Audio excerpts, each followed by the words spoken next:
wabarakatuh. Selamat pagi anak-anak ibu. Bagaimana kabar kalian semua? Alhamdulillah semua dalam keadaan baik ya.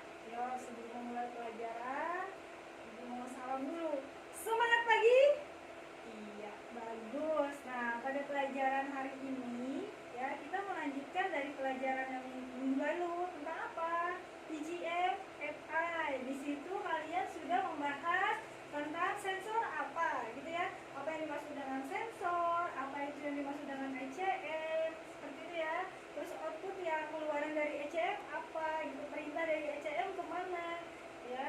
Nah, hari ini kita melanjutkan pelajarannya, yaitu tentang Malfunction Indicator Lamp atau yang dikenal dengan singkatan MIL ya. Di sini kita sebelum belajar, kalian perlu tahu dulu tujuan pembelajaran kita apa sih, gitu ya. Nah, setelah pembelajaran nanti, ibu harapkan kalian pertama mampu menjelaskan apa fungsi dari MIL, ya. Fungsi dari MIL itu apa?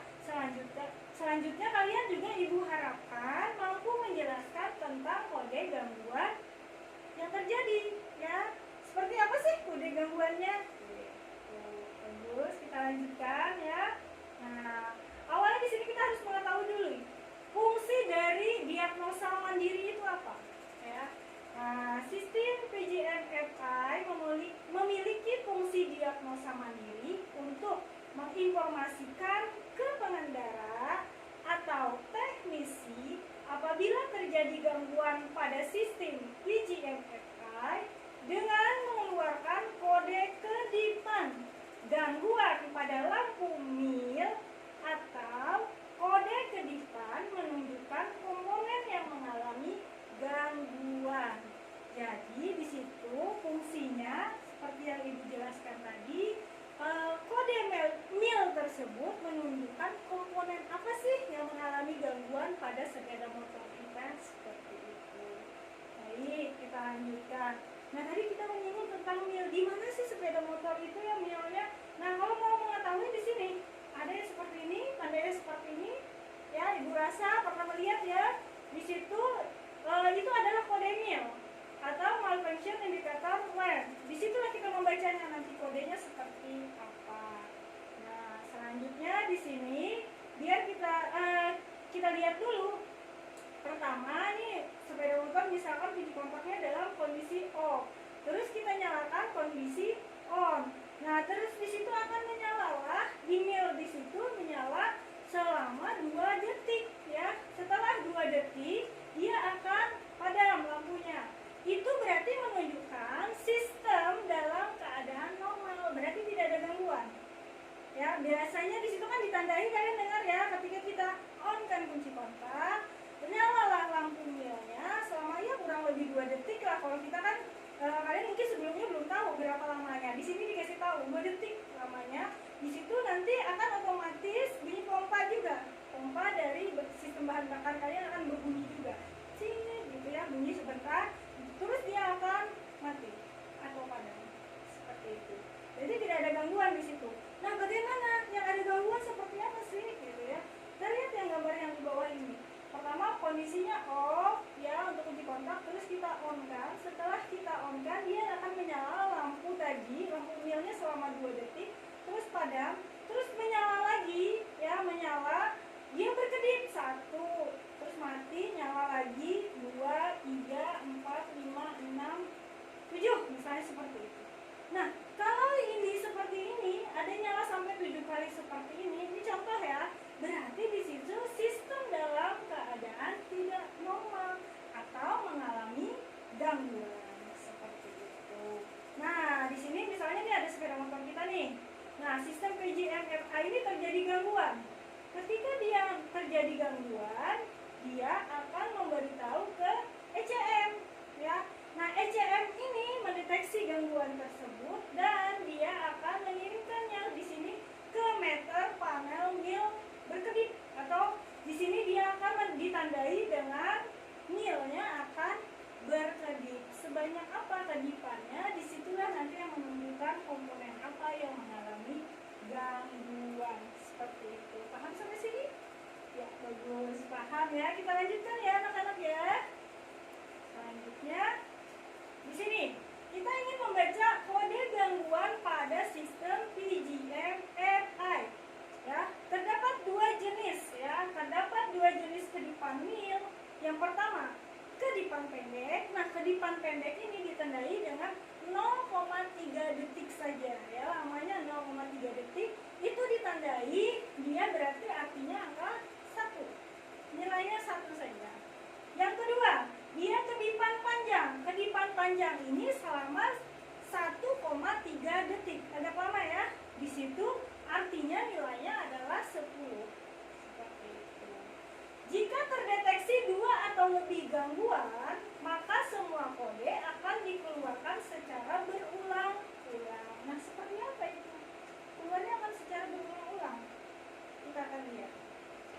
Ya. Nah, ini yang Ibu jelaskan tadi, ini kode kedipannya di sini. Kalau kedipan panjang itu, dia misalnya kunci kontak kita on kan, akan menyala lama selama 1,3 detik. Itu menandai kedipan panjang. Nah, nilainya 10 digit. Terus kalau misalkan menyalanya hanya 0,3 detik saja, berarti itu merupakan jenis kedipan pendek. Nilainya hanya 1 digit. Bagus. Nah, kita lanjutkan. Di sini, ketika kode kegagalan adalah 7, dikategorikan dia nilainya 7. Kode kegagalan ditandai dengan kedipan sebanyak 7 kali. Ya. Di sini kita nyalakan kunci kontak dalam posisi on, menyala di sini lampunya selama 2 detik, terus dia akan padam, terus dia akan menyala lagi selama 0,3 detik, padam lagi selama 0,4 detik. Jadi jarak antara lampu kedipan yang pertama dengan kedua dan seterusnya itu di situ 0,4 detik.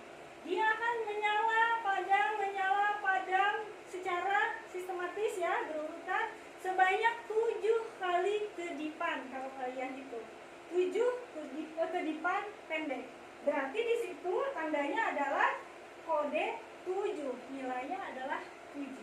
Berarti ada gangguan pada komponen apa ini? Nanti kita cari tahu. Selanjutnya, kode kegagalan adalah 12. Bagaimana kalau 12? Nah, kita lihat kode kegagalan 12 ditandai kedipan panjang 1 kali dan pendek 2 kali. Nah, di sini kunci kontak dalam posisi on, terus di sini kita nyalakan ya, dia on, nyalakan. Terus dia akan lampunya di sini menyala selama 2 detik, padam, menyala lagi panjang 1,3 detik, padam, menyala lagi di sini jaraknya 0,5 detik, terus dia akan menyala 0,3 detik, padam selama 0,5 detik, menyala lagi 0,3 detik. Berarti lampunya menyala ada 3 kali. 1 kedipan panjang, 2 kedipan pendek. Tadi dikatakan kalau 1 kedipan panjang adalah 10, 2 kedipan pendek berarti 2. 10 ditambah 2 berarti nilainya adalah 12 atau kodenya menandakan 12. Seperti itu.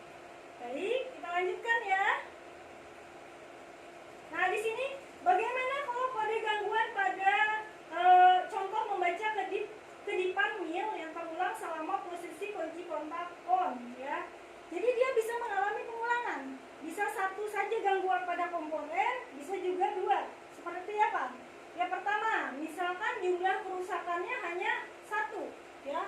Kode gangguannya 7. Seperti apa cara membacanya? Di sini kunci kontak posisi on, terus dia akan menyala, kedipannya berulang-ulang pendek sebanyak 7 kali. Terus dia padam, menyala lagi 7 kali, berulang-ulang, padam, kembali lagi 7 kali, terus menerus kalau dalam posisi on. Tidak kalian off-kan, dia akan menyala 7 kali kedipan pendek. Itu berarti kode gangguannya pada komponen, berarti di situ 1 komponen aja yang mengalami gangguan seperti itu. Nah, bagaimana di sini kalau misalnya jumlah kerusakannya 1 saja, tapi kode kegagalannya 12. Tadi sudah kita bahas ya. 12 seperti apa? Kunci kontak dalam posisi on, terus di sini akan menyala lampu ya pada mil tersebut. Hitungannya 10 itu berarti 1,3 detik. Lama ya, panjang 1,3 detik, padam, terus 0,3 detik, terus 0,3 3 detik. Jadi di situ jumlahnya adalah 12. Padam, 12 lagi, padam, 12, berulang-ulang ya. Kalau posisi 6 terus, dia akan bolak-balik seperti itu saja. Berarti menandakan kode gangguannya hanya satu saja, berarti komponennya satu saja yang mengalami gangguan, yaitu dengan kode gangguan 12 seperti itu. Paham sampai sini ya? Ya, alhamdulillah kalau paham. Kita lanjutkan. Nah, bagaimana kalau di sini jumlah kerusakannya sebanyak 2? Seperti apa? Ya, sebanyak 2 di sini misalkan 7 dan 12. Yang pertama tadi posisi on, dia akan menyala 7 kali kedipan, 7 kali kedipan. Terus dia akan padam, terus dia akan menyala lagi kedipan panjang sekali, 2 kedipan pendek. Yang jumlahnya di sini 12. Ini kerusakan pertama, kerusakan kedua, dia akan kembali ke kerusakan pertama, lanjut ke kerusakan kedua. Seperti itu. Berarti dia mengalami 2 kali kegagalan atau 2 gangguan kerusakan komponen pada sepeda motor. Nah, kita sudah menyinggung, tadi Ibu sudah singgung ada 7, ada 12. Apa sih gangguan, apa sih yang terjadi gitu ya. Kita lanjutkan. Nah, di sini kita membaca kode gangguannya seperti apa. Jika jumlah kedipannya di sini 1 saja, maka di sini yang terjadi gangguannya adalah pada sensor MAP atau yang dikenal dengan manifold absolute pressure. Di sini dia akan mengalami gangguan, berarti di sini maaf ya. Selanjutnya, bagaimana kalau jumlah kedipannya terganggu di sini? Nyala kedipannya jumlahnya 7. Berarti yang terganggu adalah sensor EOT atau ECT. EOT, engine oil temperature, atau ECT itu biasanya untuk menggunakan air radiator. ECT ya, engine coolant temperature, seperti itu. Sama dia.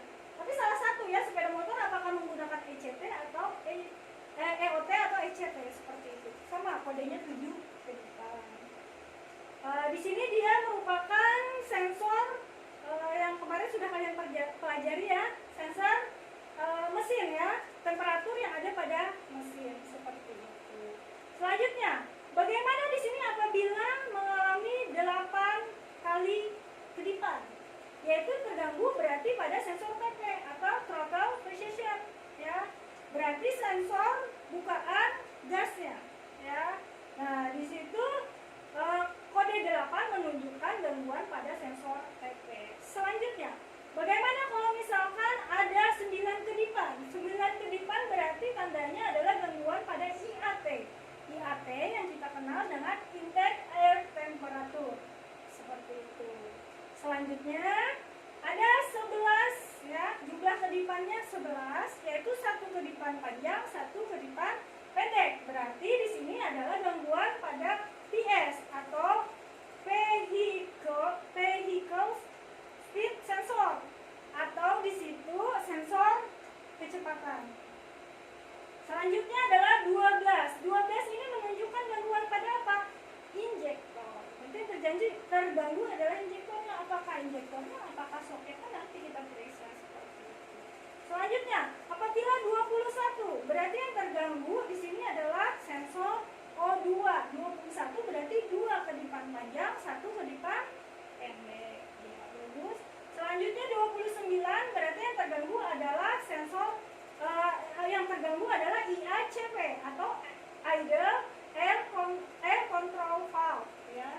Nah, terus bagaimana kalau 33? Nah, 33 ini yang terganggu oleh ECM, engine control module. Bahaya kalau ECM yang terganggu. Itu ditandai dengan 3 kedipan panjang dan 3 kedipan pendek, seperti itu. Selanjutnya 52 itu berarti ditandai gangguan pada sensor CKP atau crankshaft position sensor. Berarti di sini yang terganggu adalah sensor yang berada pada crankshaft ya, seperti itu. Selanjutnya, ini bermasalahnya nanti ke sistem pengapian ya. Kalau CKP yang terganggu 54 ya, jumlah kedipannya 54. Berarti gangguannya adalah pada bus atau bank angle sensor atau sensor kemiringan pada sepeda motor. Walaupun tidak ini tidak semua sepeda motor memiliki gangguan seperti ini, sensor-sensor ya. Dia hanya memiliki beberapa sensor yang ada pada unit sepeda motor seperti itu. Nah, baiklah, tadi sudah Ibu jelaskan jumlah kedipan, terus kode kerusakannya apa saja. Kita coba ke sepeda motornya langsung ya. Kita mau lihat nih berapa kedipan yang terjadi pada sepeda motor, pada mil kita, sehingga kita ketahui gangguan apa sih yang terjadi gitu. Nah, ini posisi sepeda motor, kunci kontaknya dalam posisi off. Kita on kan. Kita lihat ini milnya ya. Nyala sebentar, mati. T itu 1, 2, 3, 4, 5, 6, 7. Padam dia ya. 1 panjang, iya. 2 pendek. Kita lihat lagi. 4, 5, 6, 7. 7 kedipan yang pertama. Yang kedua 1 panjang, 1, 2. Berarti di situ berapa? 7 kedipan pendek. Yang keduanya 12. Iya, dia lihat ya, dia berulang ya. Ini panjang, pendek 2 kali. Padam 1, 2, 3, 4, 5, 6, 7. Padam 1 panjang, 1, 2. Oke, terlihat ya. Terlihat di situ perbedaannya. Yang pertama, dia mengalami 7 kali kedipan pendek. 7 kedipan pendek saja. Terus padam ya, lampunya padam. Menyala lagi dia dalam 1 kedipan panjang dan 2 kedipan pendek. Itu menandakan 12. 7, kita lihat di sini ya. 7 itu kode untuk apa? Nah, kita lihat. Berarti yang terganggu di sini adalah sensor EOT. Karena sepeda motor ini menggunakan sensor EOT, bukan ECT. Dia tidak ada di sini menggunakan radiator. Ya. Terus dia mengalami 2 gangguan kan tadi. Yang keduanya adalah 12. Ya, jumlah kedipannya 12, berarti di sini injektornya yang bermasalah seperti itu. Nah, tadi kalian sudah Ibu jelaskan bagaimana cara membaca kode gangguan. Kita juga langsung ke unit seperti apa sih kedipan pendek dan kedipan panjang. Yang pertama, gangguan 7 kedipan. Tadi adalah sensor EOT yang terganggu. Yang kedua, dia langsung ya, 2 langsung gangguan. Di situ injektor yang terganggu. Berarti harus dilakukan perbaikan terhadap 2 komponen tersebut. Baiklah, sampai di sini dulu materi dari Ibu. Apa yang Ibu sampaikan mudah-mudahan bermanfaat. Kita bertemu